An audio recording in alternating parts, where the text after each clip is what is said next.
Welcome back. Thanks for checking out this video. Got an interesting one for you today. I missed this yesterday, I believe it came out. This is absolutely fascinating. I think we're going to have ourselves a good laugh. The ads on this page are always huge. I don't know if I could show you the headline or not. They don't even show it, do they? Okay. So, anyway, apparently, the WNBA, in all their glorious wisdom, are putting out a docu-series, a documentary in episode form, I guess. And apparently, oh man, apparently it's going to follow four rookies through their inaugural WNBA season. None of those rookies happen to be named Caitlin Clark. Now, I will put out there, disclaimer, warning, whatever you want to call it.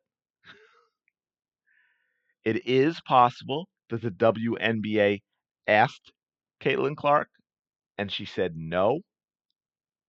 That's possible. I think it's unlikely because, first of all, when you have sponsors like Nike paying you $28 million, they're probably going to have a little say or influence in something like this. And they might think, hey, you know what? You get asked about something like that. We've got to do this because, look, it's not going to, I don't think it would have caused any more problems in terms of media attention for Caitlin Clark than she already gets, right? Like she's being followed around 24/7 as it is. I don't know that it's going to make much of a difference for her, but let's dig into this a little bit. The WNBA is experiencing unprecedented growth in this 2024 season. Thank you, Caitlin Clark. Much of this is due to the new crop of rookies that have appeared in the league this year. No, it's Caitlin Clark.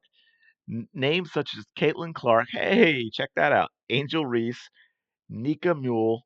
I always forget I always butcher her last name. Sorry, Nika. She doesn't even play. Rakia Jackson, Camilla Cardoso, and Cameron Brink. Camilla was, hey, I like Camilla as an inside player. I think she's a much, much better player than Angel Reese with a much higher upside. But she's only played about half the season because of injury. And Cameron Brink, who unfortunately is out for the rest of the season, have become household names due to their successful college careers and are furthering that success at the professional level. No, no, no, no. Caitlin Clark was a household name as a rookie. A few people might have known who Cameron Brink was.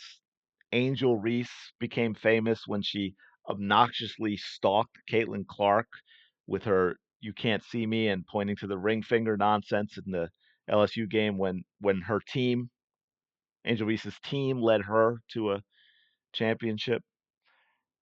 And the WNBA has found a perfect way to capitalize on that. On Wednesday, the WNBA announced year one. I'm sorry, I don't know why I found that funny, which is a four-episode docu-series that focuses on four rookies: Angel Reese, Camilla Cardoso, Rikia Jackson, and Nika Mule.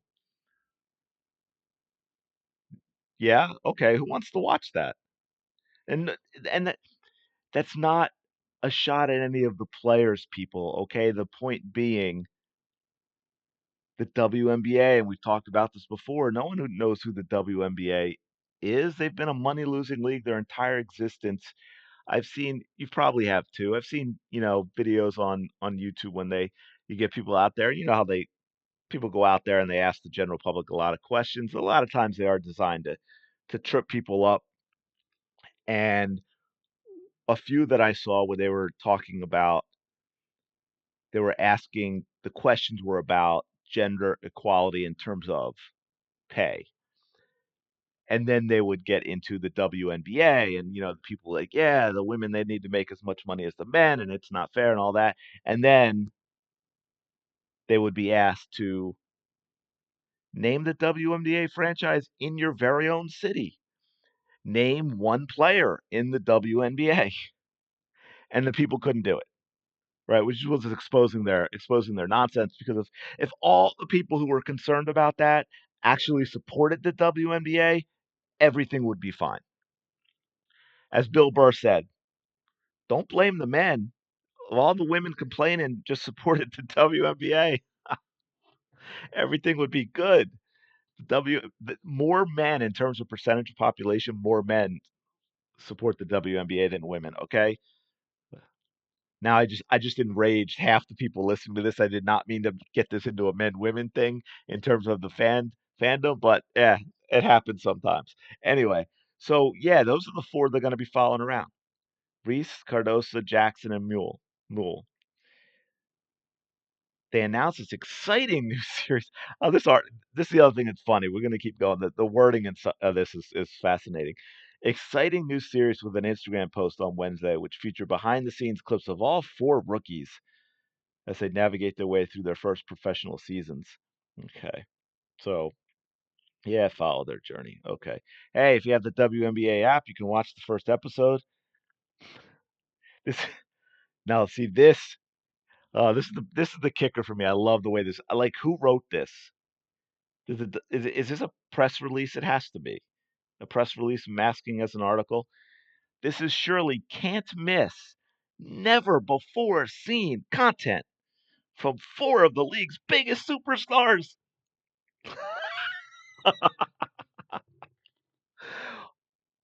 Like really? Nobody know four of the league's biggest superstars. You have one player who's known for passively aggressively attacking another player. You have one of her teammates. Four of the league's biggest superstars. Really? That's what you're going with. This is fascinating. Fascinating stuff. And I look, like I said, caveat, maybe they asked Caitlin Clark to do this, maybe, and she said no. Although if I were the WNBA and I was in charge of this, in charge of the marketing for this, I would let that be known.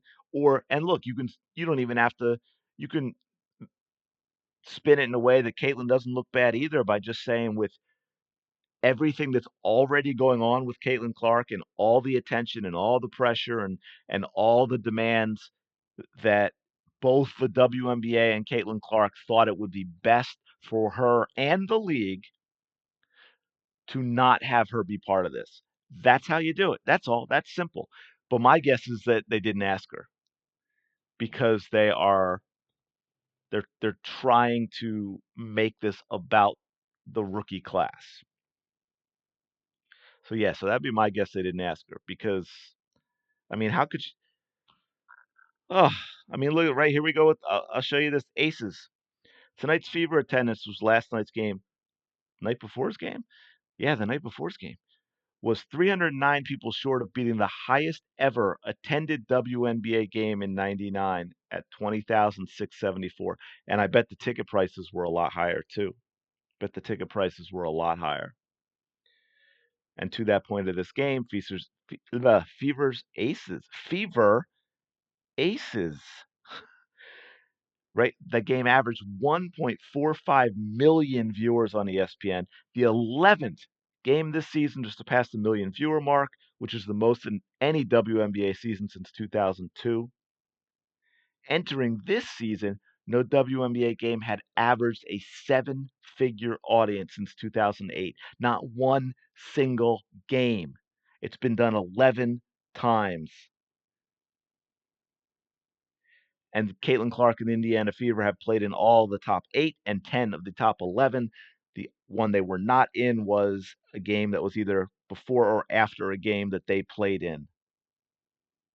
It was called Cable's Top Program. Cable's top program in all of the key adult and male demographics. That's so fantastic that that was there after what I said earlier. Thank you for that, sportsmediawatch.com. I appreciate that. I really do. Um, but and then of course there was this. Caitlin Clark led the WNBA All-Star voting with 700,735 votes.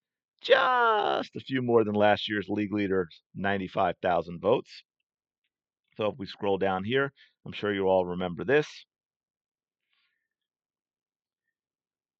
Caitlin Clark, 700,000 plus. Aaliyah Boston, 618 plus.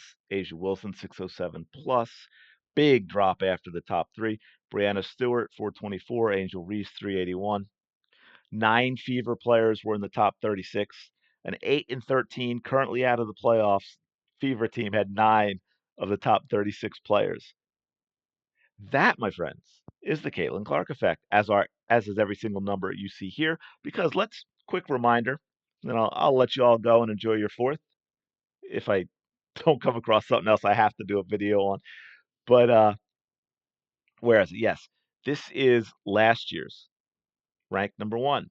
Asia Wilson, 95, 860. Brianna Stewart, 87 plus. Brittany Griner, 72 plus. Aaliyah Boston, 72 plus. All 5 combined, barely over half of what Caitlin Clark herself got this year. Asia Wilson went from 95,860 to 607,300. Do you think she magically got that many more new fans, or do you think that was eyes on the game because of Caitlin Clark? But hey, let's do a rookie docuseries